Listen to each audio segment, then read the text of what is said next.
पूर्व केंद्रीय मंत्री व कांग्रेस के राष्ट्रीय महासचिव भंवर जितेंद्र सिंह ने कहा कि नेशनल हेराल्ड मामले में भाजपा ध्यान भटकाने, बरगलाने और तथ्यों को तोड़ने मरोड़ने का प्रयास कर रही है।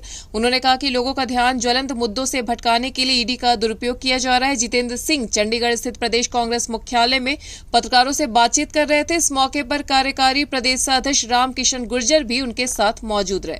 भंवर जितेंद्र सिंह ने कहा कि अपनी विफलताओं से लोगों का ध्यान हटाने के लिए इस तरह के हथकंडे अपनाए जा रहे हैं। उन्होंने कहा कि हाल ही में हुए कांग्रेस के गुजरात अधिवेशन से भाजपा पूरी तरह से बौखला गई है, इसलिए फिर से कांग्रेस पार्टी के पीछे ईडी को लगा दिया है। कांग्रेस संसदीय दल की अध्यक्ष सोनिया गांधी और लोकसभा में नेता प्रतिपक्ष राहुल गांधी के खिलाफ ईडी द्वारा दायर तथा कथित आरोप पत्र और कुछ नहीं बल्कि राजनीतिक षड्यंत्र है। पूर्व केंद्रीय मंत्री ने कहा कि भाजपा द्वारा गांधी परिवार के हर सदस्य को निशाना बनाया जा रहा है। विडंबना यह है कि पहली बार मनी लॉन्ड्रिंग के आरोप ऐसे मामलों में लगाए जा रहे हैं जिसमें एक भी पैसा या संपत्ति हस्तांतरित नहीं की गई है। बैलेंस शीट को कर्ज मुक्त बनाने के लिए कर्ज को इक्विटी में बदला जाता है। यह एक आम प्रथा है और पूरी तरह से कानूनी है। जब पैसा ही नहीं है तो लॉन्ड्रिंग कहां है? आज की प्रेस कॉन्फ्रेंस बहुत अहम है और इसलिए अहम है कि आज हमारे लोकतंत्र के ऊपर जो आक्रमण हो रहा है, हमारा जो संविधान है इसके ऊपर जो आक्रमण हो रहा है, हमारे लोकतंत्र के स्तंभ, चाहे वो कार्यपालिका हो, विधायिका हो, न्यायपालिका हो और प्रेस और मीडिया हो, इन सबों पर आक्रमण हो रहा है। जहाँ तक कार्यपालिका की बात है तो जिस तरह से अफसर, जिस तरह से जो सरकारी मशीनरी है उसका दुरुपयोग हुआ, ये आपके सामने है। विधायिका के अंदर, पार्लियामेंट के अंदर, विधानसभा के अंदर जिस तरह का मन चाहे वैसा ही बिल पास कर लेते हैं, नियम बना देते हैं। जैसे हमने देखा कि किस तरह से 3 काले कानून लेके आए, किसकी प्रयास किया। और मीडिया के ऊपर तो मुझे ज़्यादा कहने की ज़रूरत नहीं है, आप खुद महसूस कर रहे होंगे कि शायद इस प्रेस कॉन्फ्रेंस के बाद भी आपके पास, कुछ लोगों के पास फ़ोन आ सकते हैं। आपके ऊपर भी जो दबाव पूरे देश के अंदर, जो बड़ी बड़ी कंपनियां, बड़े बड़े जो उद्योगपति हैं जिनने मीडिया हाउस उसको खरीद रखा है, वो कंट्रोल करते हैं।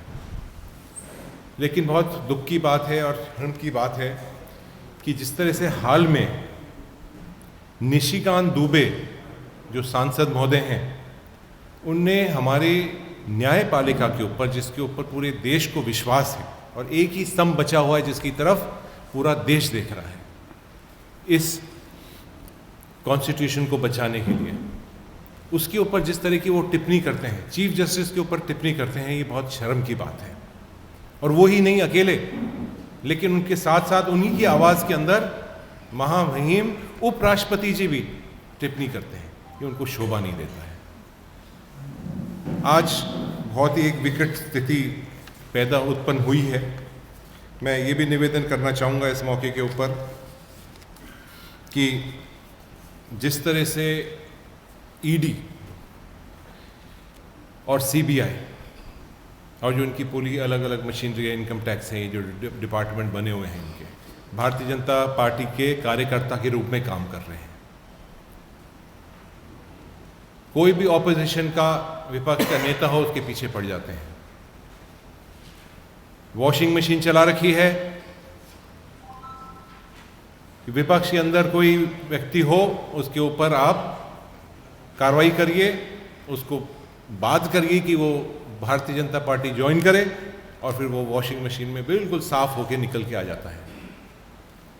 और हमने देखे हैं कि मैं असम का प्रभारी हूँ, वहाँ के मुख्यमंत्री हैं हेमंता बिस्वा शर्मा, जिसके ऊपर लुइस बर्जर का केस दर्ज हुआ था, सीबीआई ने केस दर्ज किया था। उसके लिए भारतीय जनता पार्टी ने किताब निकाली, पूरी कोई 200 पेज की किताब निकाली। लेकिन जब वो भारतीय जनता पार्टी की पार्टी में आ गए वापस, तो वो उनको मुख्यमंत्री बना दिया जाता है और सारे के सारे केसेस खत्म कर दिए जाते हैं। ऐसा ही उदाहरण के अंदर अशोक चव्हाण जी, जो डिफेंस की ज़मीन के ऊपर एक सीबीआई का बहुत सीरियस मामला चल रहा था, वो भी अब राज्यसभा सांसद बने हुए हैं, उसकी उनके ऊपर भी कोई कार्रवाई नहीं। बीएस येडियुरप्पा जी, हम सब भूल रहे हैं रेड्डी ब्रदर्स का क्या हुआ, शिवराज सिंह चौहान व्यापम, कितने लोग की हत्या हुई, उनका क्या हुआ, और ये लिस्ट चलती रहेगी, बहुत लंबी लिस्ट है।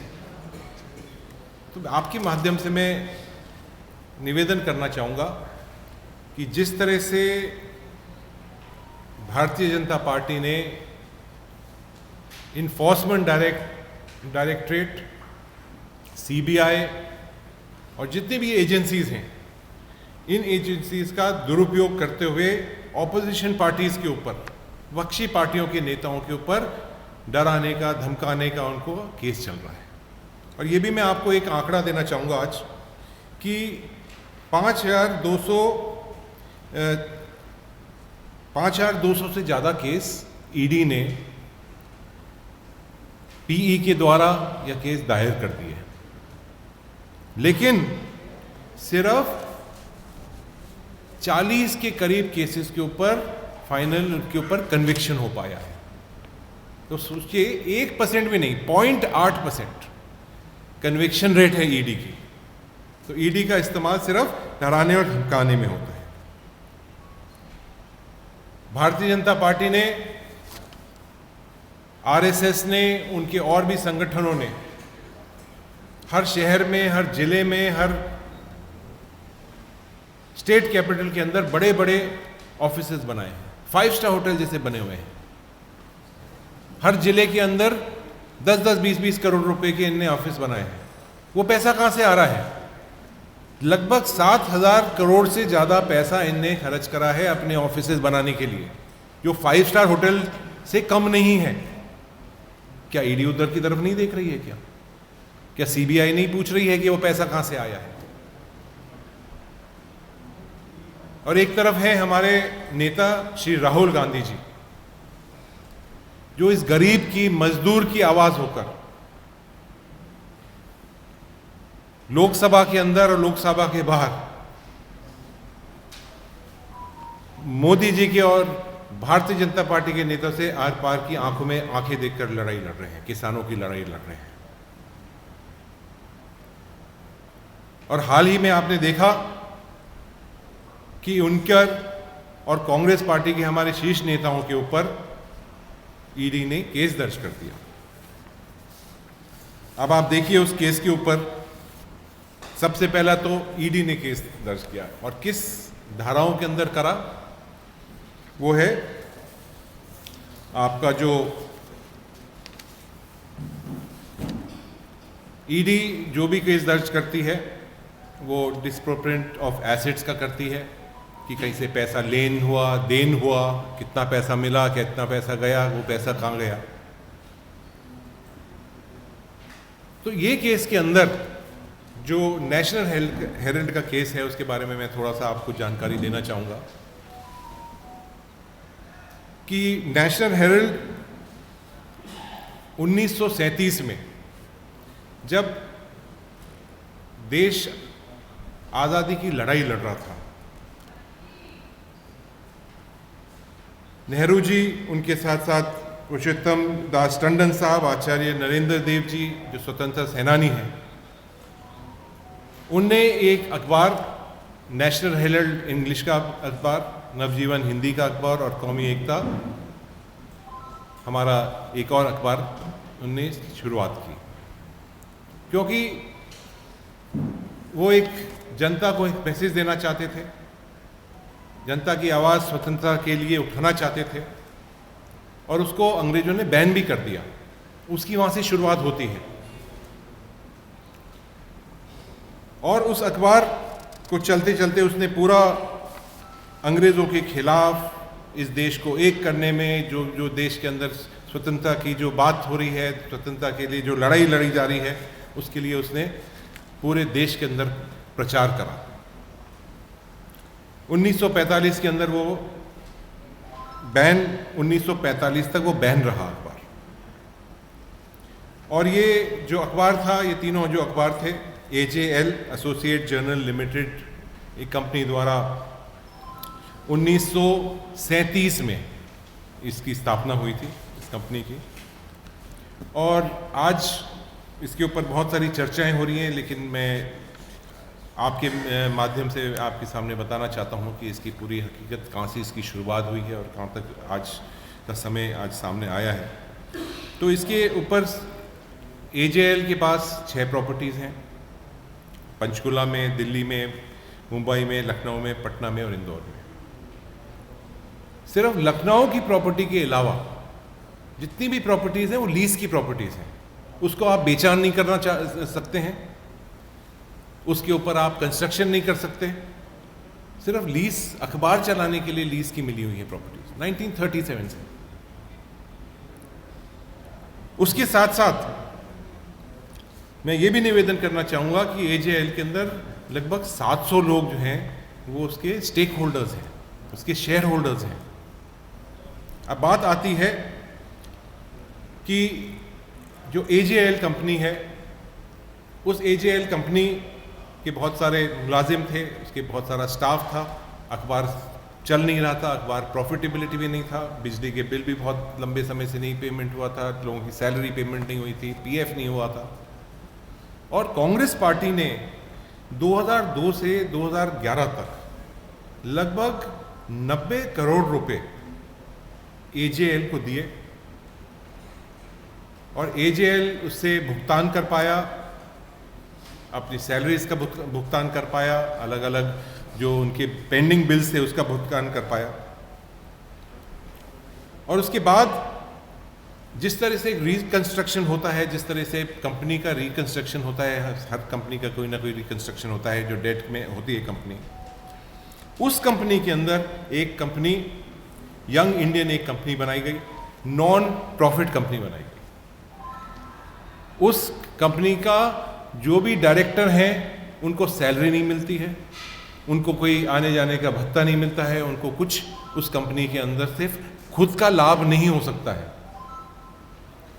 उस कंपनी ने AJL को लोन देकर उस कंपनी का जो भी डेट थे वो उनने उनकी पूर्ति करी। और हमारे उस कंपनी के अंदर, ये जो यंग इंडिया कंपनी के अंदर श्री मोतीलाल वोरा जी, सोनिया गांधी जी, ऑस्कर फर्नांडिस साहब और नॉन डायरेक्टर सैम पेट्रोजा जी, सुमन दुबे जी थे उसके अंदर। और 2 हमारे जो डायरेक्टर थे, जिसमें चाहे मोतीलाल जी वोरा हों और ऑस्कर फर्नांडिस जी हों, उनकी 2 वो स्वर्गवास हो गए, लेकिन उनके परिवार को भी उस कंपनी के अंदर वो डायरेक्टर भी नहीं रह सकते थे, उनको कोई लाभ नहीं हो सकता है। उनके देहांत होने के बाद भी उनके परिवार को कुछ नहीं मिलता है। ये नॉन प्रॉफिट कंपनी है, ये मुनाफा नहीं कमाती है। और आज भारतीय जनता पार्टी बात कर रही है कि 5000 करोड़ रुपए का घोटाला हो गया। जब इनकम टैक्स खुद कह रही है कि 300-400 करोड़ की वो प्रॉपर्टी है, तो इनको 5000 करोड़ कहां से याद आ गए? 11 साल हो गए मोदी सरकार को और 11 साल में कुछ नहीं करा। 2 बार हाई कोर्ट से और ED ने उसके ऊपर पूरी फाइल बंद कर दी, उनके ही राज के अंदर। लेकिन 11 साल में कुछ नहीं कर पाए। लेकिन जब इनको खतरा लगता है कि गांधी परिवार और कांग्रेस पार्टी इनको चुनौती देती है, लोकसभा में जनता की बात सामने रखती है, तो इनको ED याद आ जाती है और एक नया नैरेटिव बनाने की कोशिश करती है।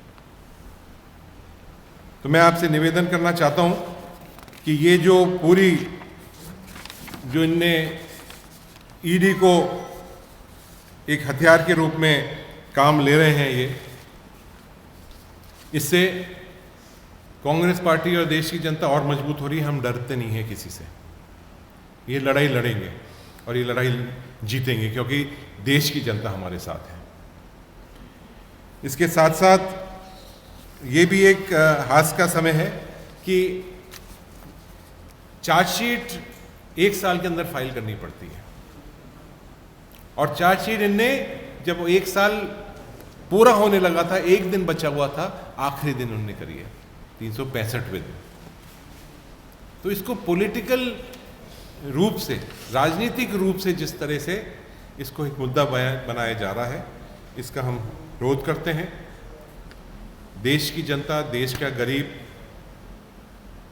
की लड़ाई कांग्रेस पार्टी, माननीय राहुल गांधी जी और तमाम हमारे नेता लड़ते रहेंगे। News desk, anyone live.